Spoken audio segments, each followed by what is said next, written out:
All right, let's dive into one of history's most incredible stories, how a single, small city on the Italian peninsula grew to command a vast empire that literally reshaped the world. I mean, that's the big question, isn't it? It sounds almost impossible, but that is exactly what Rome did. And here's the thing, it wasn't an accident. It happened because they came up with a series of brilliant and, often brutal, solutions to one massive problem after another. So let's rewind the clock. Way back. Around 753 BCE, Rome was, well, it was basically just a tiny settlement on the Tiber River. It wasn't a powerhouse, it wasn't special, it was just one of many city-states, and it was totally surrounded by tougher neighbors like the Etruscans and the Sabines. Just surviving was going to be a challenge. So, their first big problem wasn't about glory or conquest. Nope, it was about simply staying alive in a very, very tough neighborhood. Just try to put yourself in their shoes for a second. You're completely boxed in. Every direction you look, there's a potential enemy. You don't have a lot of resources, and the threat of being completely wiped off the map was real, every single day. That kind of pressure, it forges a certain kind of character. And here's their solution. This is where the Roman genius really starts to shine. They didn't just decide to fight harder, they decided to fight smarter. They were masters of what we call pragmatism. So for instance, when they fought the Spanish and saw their superior sword, the gladius, they didn't just go, wow, nice sword. They copied it. They adopted it and made it the standard weapon for their entire army. Every battle, whether they won or lost, was a chance to learn something new. And you know what? This approach worked like a charm. So once they secured their own backyard, they faced a new, much bigger problem. How do you take control of the entire Italian peninsula? They basically developed this incredible, repeatable formula. Step 1, their super-disciplined legions would go in and conquer a rival. But then, and this is the key part, instead of just burning everything to the ground, they'd integrate them. They'd offer citizenship or make them allies. So former enemies suddenly became a source of new soldiers and new taxes. And then finally, they'd build the infrastructure to connect it all. And when we say connect it all, we're talking about a staggering scale.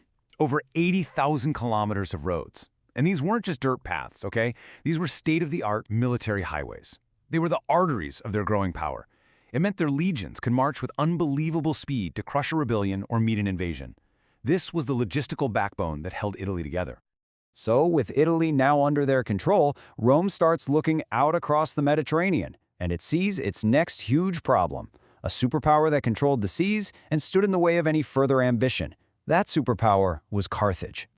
This was a true clash of titans, a classic unstoppable force versus an immovable object kind of thing. You had Rome, the dominant land power with its loyal citizen soldiers. And then you had Carthage, this massive naval and trading empire that relied on its powerful fleet and paid mercenaries. They were complete opposites, and you know what they say, the Mediterranean just wasn't big enough for the both of them. The conflict that followed, the Punic Wars, was an absolutely brutal struggle that went on for more than 100 years. We're talking generations of fighting. It gave us legendary moments like Hannibal crossing the Alps with elephants to attack Rome. And, crucially, this war forced Rome, a land-based power, to build a navy from scratch and somehow become masters of the sea, too. So how did they possibly win?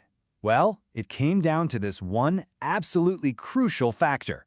Hannibal dealt the Romans some of the most devastating losses in military history, defeats that would have shattered any other power. But Rome's resilience was just on another level. They'd lose an entire army and just raise another one.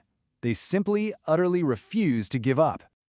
With Carthage finally destroyed, Rome was the undisputed master of the Mediterranean.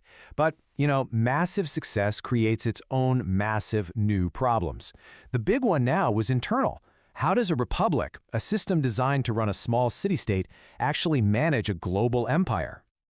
First, let's look at the spoils, because wow, the wealth pouring into Rome from all these conquered lands was just staggering. We're talking gold, grain, resources, and a huge influx of slave labor. It made some Roman generals unbelievably rich and powerful. But all of this came at a terrible price. The very institutions that made Rome great started to crack under the strain. The old political system just wasn't built to handle this much wealth and power. It led to massive political instability, civil wars, and the rise of powerful generals like Julius Caesar, who were often more loyal to their own soldiers than they were to the state itself. The system was broken. The Republic had pretty much collapsed under the weight of its own success. So the final problem they had to solve was, how do we govern this enormous territory and finally put an end to all these devastating civil wars? The solution was a radical one. They essentially threw out the old rulebook. It was the end of the Republic and the beginning of rule by a single man. Augustus, the very first emperor, seized power and ushered in an amazing period of peace and stability that we now call the Pax Romana, the Roman peace. Now, you might think the empire was held together just by military force, right? But it was so much more clever than that. Sure, the armies were absolutely essential for guarding the borders. But the real glue was a combination of things: a universal system of Roman laws, that incredible road network we talked about, and a really pragmatic approach of adapting to local customs instead of trying to erase them. And this was the result. From that one tiny dot on the Tiber River to this. They achieved their ultimate goal. The Mediterranean Sea was no longer a barrier between peoples. It was a Roman lake. They even had a name for it: Mare Nostrum, our sea. So when you look at this incredible achievement, it leaves us with one final, huge question. Rome showed the world how to conquer, no doubt about it. But its greatest challenge, and maybe its greatest lesson for all of us, was figuring out what it truly takes to hold that world together.